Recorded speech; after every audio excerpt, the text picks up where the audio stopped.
tudd Amy Mar sénégalaise la naturellement bu ñëw Italie daan si fi doole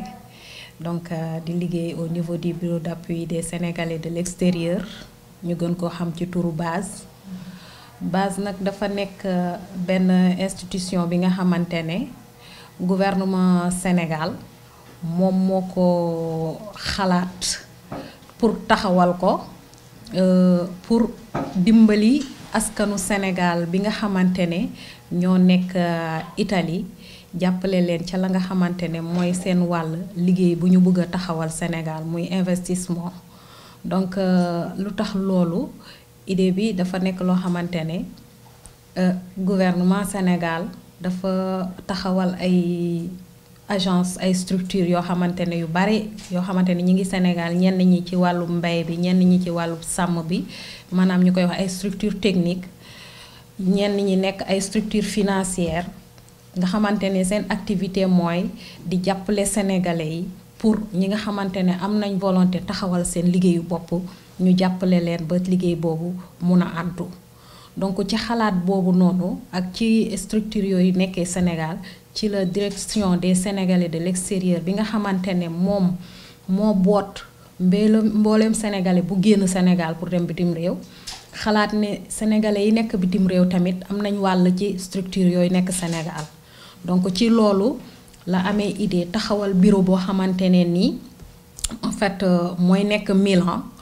di jël nag mbooleem service yi nga xamante ne structure yi nekk Sénégal moom la ñuy def mu dajale service yooyu pour xamal ko sénégalais yi nekk fii yombalal leen la nga xamante ne moom la ñuy dox pour mun a accéder ci service ya nga xamante ne moo nekk Sénégal donc gouvernement nag bi mu amee idée boobu noonu pour taxawal bureau bi da ci am ab jàppale bu nga xamante ne mu ngi jóge ci coopération italienne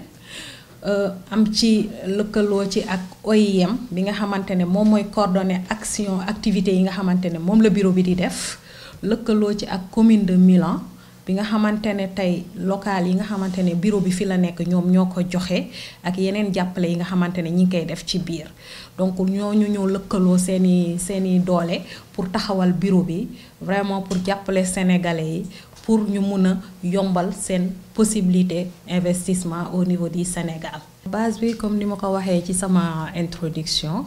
objectif am mooy en fait jàppale sénégalais yi nga xamante ne ñu ngi Italie ci bépp activité bi nga xamante ne lu jëm ci wàllum investissement maanaam yombalal leen d'abord dañ leen di sensibiliser ci opportunité yi nga xamante ne moom la service yi ñu lëkkalool au niveau du Sénégal moom la ñuy offrir après sensibilisation boobu ñu orienter leen par rapport ak ñoom liggéey bi nga xamante ne ñu ngi koy bëgg a taxawal fekkente ni idée d'entreprise la ñu am ñu orienter leen par rapport ak activités yi nga xamante ne moom la ñu favoriser ak agence yi ñuy liggéeyal bu fekkente ne dañu am projet aussi ñu accompagner leen vers les structures yi nga xamante ne ñoom ñooy def analyse de projet yi ak financement yi ba ci ñi nga xamante ne aussi création d'entreprise bi aussi yombalal leen la création d'entreprise pour ñu taxawal seen en fait seen entreprise parce que dañu gis ne en fait sénégalais yi bu ñu demoon vacances Sénégal ci la ñuy profiter pour lijjanti lu bare la nga xamante ne moo dem ci wàllu créer seen entreprise wala taxawal seen activité bopp te daanaka durée bi ñuy am pour def loolu Sénégal du bari mais nag fi mu nekk nii base bi objectif am mooy raccourcir délai yi nga xamante ne sénégalais bi bu demee Sénégal dina mën a taxawal activité maanaam accompagner ko ba mu jël les devants ci lu ci bari lu ci mel ni création d'entreprise validation projet ba ci dépôt bi projet bi au niveau des institutions financières.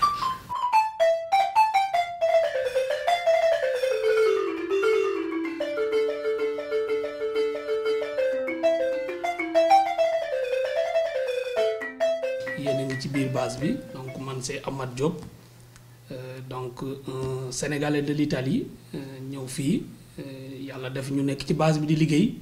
di gunge Sénégalais yi nga xam ne dañoo bëgg investir comme ni ko sama collègue bi waxee effectivement base bi état du Sénégal bi nga xam ne def na bureau économique nga xam ne day gunge italiens yi nga xam ne dañu bëgg investir au niveau du Sénégal mu ne pourquoi pas mu créer loo xam ne c'est pour les Sénégalais nga xam ne investissement productif lay doon investissement productif de diaspora lay doon. Donc loolu day permettre Sénégalais yi nekk fii effectivement ñu mën a investir au niveau du Sénégal base bi nag pour mu yombal loolu dafa am ay agence yoo xam ne ñoo nekk au niveau du Sénégal yoo xam ne ñoom lay liggéeyandoo agence yi dafa am yoo xam ne nii agence technique la ñu nga xam ne accompagnement technique la ñuy def Sénégalais yi bu ñëwee fii ñu déglu leen tatagal leen xool ba xam lan lañ bëgg a def bu fekkee ne li ñu bëgg a def xam nañ ko ñu ànd ak ñoom techniquement ci élaboration de projet bi ak analyse de projet bi bu fekkee ne aussi xamuñ li ñu bëgg a def ñu ëlbati wera ngi wax leen li nga xam ne nii mooy méngoo ak li nga xam ne mooy seen ay compétences ak pratiquement li nga xam ne moom la ñu bëgg ñu xool plus ou moins ak opportunité yi nga xam ne moom la ko mën a am au niveau du Sénégal ñu gunge ko ci loolu yooyu mooy orientation yi liggéey boobu nag dañ koy def ak ay agence yoo xam ne mooy agence technique yi lu mel ni ADPME lu mel ni ANA lu mel ni PRODAC lu mel ni APIX nga xam ne création d'entreprise la lu mel ni aussi ak ANIDA parce que yooyu ay secteur d'activité yu bari yoo xam ne moom la ñuy ëmb dans le cadre de l'agriculture de la pisciculture ak en tout cas service yu bari yoo xam ne nii véritablement dañ leen ci accompagner. Donc à côté ci agence technique yi dafa am agence yoo xam ne agence financière la pour mbiram financement parce que bu ñu paree ci dossier yi defar ko ni ñu ko war a defaree defar analyse bi xool ba xam am na lu ñu ci war a yokk am na lu ñu ci war a wàññi ba nga xam ne jàpp nañ ne kat document bi nekk na document boo xam ne bu bancable la ñu yóbbu ko ci agence financière yi. Agence financière yi nag dafa nekk ñetti agence yoo xam ne nii ñun moom la ñu collaborer en tout cas au niveau du base mu nekk agence yoo xam ne agence publique lañ ñu xam ci FAISE ak aussi Plasépris ñooñu dañuy financer bu ñu xoolee ne projet bi kat projet bu baax la ñoom mën nañ ko financer. À côté aussi état du Sénégal ne comme que jamono ji dafa xaw a métti te am na ñoo xam ne dinañ am problème mu garantie parce que financement aussi boo ko bëggee léeg-léeg mën nañu laaj ay garantie mu teg à côté agence boo xam ne ñu koy wax FONGIP nga xam mën na laa accompagner ci garantie yi à hauteur de 70% mën na la ko accompagner ci garantie yi donc loolu mu nekk aussi ay faveurs yoo xam ne état du Sénégal daf ko def ñun ñu ciy liggéey di ci gunge ñi nga xam ne bëgg nañoo investir au niveau du Sénégal. ñu ngi commencé au mois de décembre passé la ñu commencé donc phase pilote décembre 2016 la ñu commencé mu nekk phase pilote bi bi ñu commencé ak léegi aussi am na plan d'action yoo xam ne moom la ñuy def pour que mën a Sénégal yi mën a xam li ñuy def ci plan d'action boobu Sénégalais yi dañuy ñëw ñu déglu leen am na ñoo xam ne dañuy ñëw fi ñu déglu leen am na ñoo xam ne par téléphone la ñuy contacter ñu informer leen des opportunités d'investissement au niveau du Sénégal orienter leen aussi ba xam fan lañ mën a jëm ak naka lañ foo mën a demee. À côté de ça aussi dañuy dem di def ay tournées de sensibilisation yi am na yoo xam ne ñun ñoo ko organiser au niveau du base en collaboration bien sûr avec les partenaires OIM ñun ñoo koy organiser di am dëkk yoo xam ne dañu leen di tànn fekk fay association wax ak ñoom ci base bi opportunité yi nga xam ne mën na leen a offrir en tout cas dans le cadre de l'investissement productif. En même temps aussi am na association yoo xam ne ni ñoom ñoo ñuy contacter ne bu ñu sañoon ñu ñëw fa ñu ànd ak ñoom dem fa bu ñu demee vraiment jox leen li nga xam ne ni moom lañ soxla dans le cadre aussi de l'investissement productif. bi ñu commencé ak léegi aussi am na yeneen kii yoo xam ne nii yeneen rencontre yoo xam ne ni participer nañ ko parce que am na ay organisation yoo xam ne dañuy def ay rencontre yoo xam ne dañuy invité lu mel ni OIM c'est vrai ñoom ñooy chapeauté en tout cas suñu projet bi ñoom ñoo koy piloté mais on nañ ñu fi benn ndaje boo xam ne nii au niveau de Naples ñu dem fa mu nekk benn boo xam ne tamit dans le cadre de l'accompagnement des migrants la woon. am na aussi dem nañ fii ci summit diaspora bi boo xam ne tamit benn cadre la boo xam ne da doon accompagner les migrants dans le cadre de l'accompagnement am yeneen structure yu bari yoo xam ne àndoon na ci ak moom au niveau de Rome. dem nañ fi aussi boo xam ne Migraventure ñoom ñoo amoon benn projet boo xam ne ni dañ ko doon tëj